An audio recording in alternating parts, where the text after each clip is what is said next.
bienvenue dans ce rappel de cours de gestion. Dans cette vidéo, nous allons parler du seuil de rentabilité. Seuil de rentabilité. Ce qu'on va voir pour le plan, on va voir d'abord la définition. Donc on va mettre définition. Donc définition du seuil de rentabilité. On va ensuite distinguer les charges fixes et les charges variables. Très important si on veut calculer correctement donc le seuil de rentabilité, donc charge variable.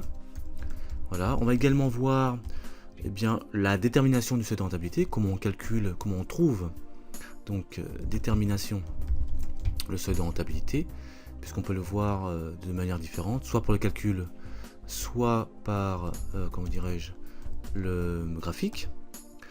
On va également parler du tableau ou du compte, ça dépend comment on l'appelle, hein. Le compte, donc on va mettre le compte de résultats différentiels. Résultat donc différentiel. On va voir ce que c'est. Alors on va même le mettre avant ici la détermination du seuil de rentabilité. Donc on va mettre ça comme ça. Voilà. Et finalement on va parler du point mort. Le point mort, on va voir que c'est le moment à partir duquel l'entreprise commence à réaliser du bénéfice. Alors, pour définir le seuil de rentabilité, il faut déjà préciser que c'est un chiffre d'affaires avant tout, généralement hors taxe. Donc c'est le chiffre d'affaires à partir duquel l'entreprise commence à réaliser un bénéfice. Alors ça peut être un bénéfice sur un service, sur un produit, sur un public postage, sur l'organisation d'un salon par exemple. Voilà. Et parfois on appelle ce seuil de rentabilité le chiffre d'affaires critique. Donc on va indiquer déjà cette définition. Alors c'est pas compliqué à retenir, hein. C'est un chiffre d'affaires avant tout, ça faut bien retenir.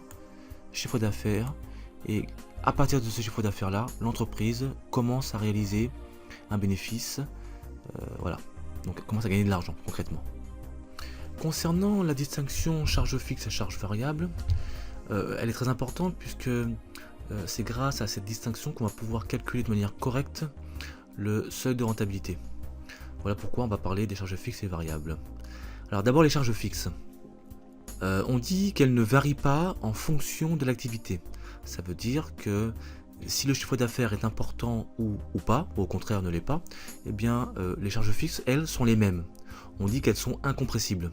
En gros, que l'entreprise perde ou gagne de l'argent, elle aura tout de même à payer, à régler ses charges fixes. Alors généralement on parle, comment dirais-je, d'immobilisation, de charges de personnel, d'amortissement, de loyer, et on dit souvent aussi également que les charges fixes sont liées à la structure de l'entreprise. D'accord ? Alors bien sûr elles peuvent varier, mais elles varient par palier, c'est-à-dire de manière brusque et peu récurrente. Alors on va déjà indiquer tout ça. Hop, voilà. Donc c'est ce qu'on vient de dire, hein. Donc les charges fixes ne varient pas en fonction de l'activité, elles sont incompressibles. D'accord. Il s'agit généralement des immobilisations et des charges liées à la structure de l'entreprise. Le loyer, les amortissements, les charges de personnel, le chauffage, etc. Une structure correspond à un niveau d'activité. Bon. Ah oui, et graphiquement, effectivement, si on souhaite représenter sous un graphique les charges fixes, il s'agit d'une droite parallèle à l'axe des abscisses. C'est la raison pour laquelle on a une équation de la forme y égale a, avec a étant une constante, un chiffre si vous voulez. En gros, on dira que les charges fixes de l'entreprise sont de 300 000 euros, et bien on aura y égale 300 000. Voilà. Et donc on aura donc sur un axe, comment dirais-je, alors hop, on va faire ça, sur un axe comme ceci à peu près, hein. Hop, et encore une autre, hop, hop, voilà. Et bien on aura ici une droite de ce style là, parallèle donc à la abscisse, et là on aura donc nos 300 000 euros. Ici on aura 0 à l'origine, et donc ici 300 000 euros de charge fixe, droite parallèle à l'axe des abscisses. Voilà comment on peut représenter graphiquement les charges fixes. Alors si on souhaite avoir le total, eh bien c'est ce qu'on appelle le coût total. Donc charge variable et charge fixe. On va avoir donc une courbe de la forme y égale ax plus b. avec la partie AX qui est donc la partie variable, qu'on vient de voir à l'instant, et B qui sera la constante, donc la partie fixe du coût total. Donc voilà ce qu'on va indiquer maintenant. Voilà. Bien. Alors avant de voir le calcul du seuil de rentabilité, on doit d'abord parler du compte de résultat différentiel. Alors qu'est-ce que c'est? Eh bien, c'est un petit tableau qui permet de mettre en évidence la partie variable de la partie fixe au niveau des charges et de calculer au final donc le résultat. Concrètement, il permet de savoir si l'activité de l'entreprise est rentable ou pas. Donc on va déjà indiquer ça. Voilà. Donc le compte de résultat différentiel qui s'apparente entre guillemets à un compte de résultat classique. La même finalité au niveau du résultat, mais au niveau du contenu, c'est totalement différent. On va prendre un exemple, bien sûr. Donc voici un exemple de compte de résultat différentiel.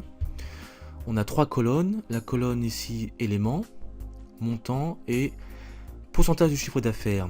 Alors, on distingue d'abord le chiffre d'affaires, puis les différentes charges, d'abord variable, puis fixe, et finalement le résultat.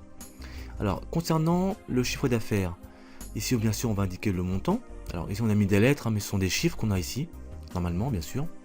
Donc là, on a le chiffre d'affaires, hors taxe, d'accord. Et ici, puisqu'on est dans la colonne pourcentage du chiffre d'affaires, eh bien, le chiffre d'affaires représente 100% du chiffre d'affaires. Voilà pourquoi ici, on a 100. Ensuite, on a donc d'abord les charges variables. Alors ici, il n'y a qu'une seule ligne, mais on peut avoir plusieurs types de charges variables. Il faudra donc les indiquer à ce niveau-là. Donc ici, on mettra le montant ou les montants, si on a plusieurs. Ensuite, ici, on a ce qu'on appelle la marge sur coût variable, c'est-à-dire la différence entre le chiffre d'affaires et les charges variables, la fameuse MSCV. Et c'est la raison pour laquelle ici, on a donc 100 moins 40 égale 60, ou si préféré, 100 moins 60 égale 40. D'accord? Donc ici, on aura toujours, la somme des deux donnera le chiffre d'affaires, en pourcentage bien sûr, hein, total, 100. Donc on aura toujours ici 100 moins le chiffre égale, enfin 100 moins un pourcentage égale le complément à 100 pour le pourcentage du chiffre d'affaires. N'oubliez pas qu'ici, nous sommes dans la colonne pourcentage du chiffre d'affaires. Bien. Donc ici, ensuite, nous avons donc les charges fixes. Donc la marge sur coût variable moins les charges fixes nous donne le résultat. Bien. Sur la ligne charge fixe ici, il n'y a pas de pourcentage. Vous ne devez pas mettre de pourcentage. Pourquoi? Puisque par définition, les charges fixes ne sont pas proportionnelles au chiffre d'affaires. D'accord? Donc on ne peut pas mettre ici un pourcentage du chiffre d'affaires. Par contre, vous mettrez le montant des charges fixes indiqué dans l'énoncé. Ici, ce sera une valeur. D'accord? La valeur du chiffre d'affaires, des coûts fixes, des charges fixes. Et donc ici, on a le résultat, qui je rappelle est la différence entre la marge coût variable et les coûts fixes. Ce résultat peut être positif ou négatif, donc n'oubliez pas le signe moins, si c'est le cas. Et dans cette colonne, ici, dans cette case, on va indiquer une équation qui va être ma marge sur coût variable, donc ici 60%, dans mon exemple, bien sûr, d'où le 0,6. 0,6 de CA, du chiffre d'affaires, moins les coûts fixes, c'est-à-dire moins la valeur que j'aurais indiquée ici, juste au-dessus. Là, pour l'exemple, bien sûr, on a mis des lettres, mais ici, on aura indiqué le montant des coûts fixes précédemment indiqué dans la case précédente. Par contre, ici, le CA doit rester les lettres CA. Pourquoi? Parce que le chiffre d'affaires varie. D'accord? Voilà pour ce compte de résultat différentiel qui va nous amener par la suite à calculer le seuil de rentabilité. Alors, je vais apporter une petite précision sur la ligne MSCV ici. Ce taux ici dans mon exemple de 60%, il est appelé le taux de marge sur coût variable. Très important pour la suite et pour les calculs. Donc ici, la différence entre le chiffre d'affaires et les charges variables en termes de pourcentage s'appelle le taux de marge sur coût variable. Alors maintenant, on va voir comment on peut déterminer le seuil de rentabilité. Alors, il y a plusieurs manières de le faire, il y en a au moins deux, par le calcul et par le graphique. Alors, par le calcul, on va donc indiquer la formule, qui est donc ici directement liée donc au tableau précédent. Donc on aura charge fixe divisé par le taux de marge sur coût variable. Donc ça nous donne directement notre seuil de rentabilité en valeur. Je vous rappelle qu'ici, donc, les montants sont hors taxe. Attention, pas de TVA ici. Donc là, ici, charge au fixe divisé par taux de marge ou coût variable. Taux de marge ou coût variable, donc oui, donc ça nous donne donc le seuil de rentabilité. On peut également avoir voir le seuil de rentabilité grâce à un graphique, on va indiquer dans quelques instants. Donc voilà le graphique qui nous permet de déterminer, ou de lire plutôt, le seuil de rentabilité. Donc on a un axe ici avec l'origine. Sur l'axe des abscisses, on va avoir donc le chiffre d'affaires. On va également tracer la droite des charges fixes, donc la droite parallèle à l'axe des abscisses. Concernant la partie variable, eh bien, ça va être le taux de marge co-variable ici, de la forme y égale ax, qui part de l'origine et qui croise en un point donc l'axe, la droite des charges fixes, d'accord, ce point ici. Et bien sûr, il ne faut surtout pas lire à ce niveau-là, mais un peu plus bas sur l'axe justement du chiffre d'affaires, parce qu'on a dit tout à l'heure que le seuil de rentabilité était avant tout un chiffre d'affaires. Donc ici, à ce niveau-là, on va lire sur donc le graphique le montant du seuil de rentabilité. Et ici, au niveau des ordonnées, on aura les charges, puisqu'on a dit ici qu'on aura ici la charge fixe. Donc là, on aura l'axe des charges. Voilà comment on peut déterminer, on peut lire le seuil de rentabilité. C'est juste une lecture sur le graphique. Ce n'est pas un calcul. Pour le calcul, on l'a vu juste auparavant, c'était charge fixe divisé par taux de marge coût variable. Alors on peut également calculer le seuil de rentabilité en volume ou en nombre de produits ou en nombre de services vendus. Il s'agira de prendre le seuil de rentabilité en valeur, ici, divisé par le prix de vente unitaire hors taxe. Donc on va l'indiquer. Voilà. Donc c'est le seuil de rentabilité en valeur divisé par le prix de vente unitaire hors taxe, pour avoir donc le seuil de rentabilité en quantité ou en volume. Alors, après avoir vu donc la détermination du seuil de rentabilité, on peut se demander à quel moment on peut l'atteindre, ce seuil de rentabilité. Eh bien, c'est ce qu'on appelle justement le point mort. Alors pourquoi le point mort? Parce que à cette date, à ce moment précis, l'entreprise ne réalise ni perte ni gain, d'où le terme point mort. Donc le point mort, qu'est-ce que c'est? Eh bien, c'est une date, d'accord? C'est la date à partir de laquelle l'entreprise commence à réaliser du bénéfice. D'accord? Mais attention, à cette date, d'où le terme mort, à cette date, il ne se passe rien. L'entreprise ne perd pas d'argent, son résultat est nul. Donc on va l'indiquer.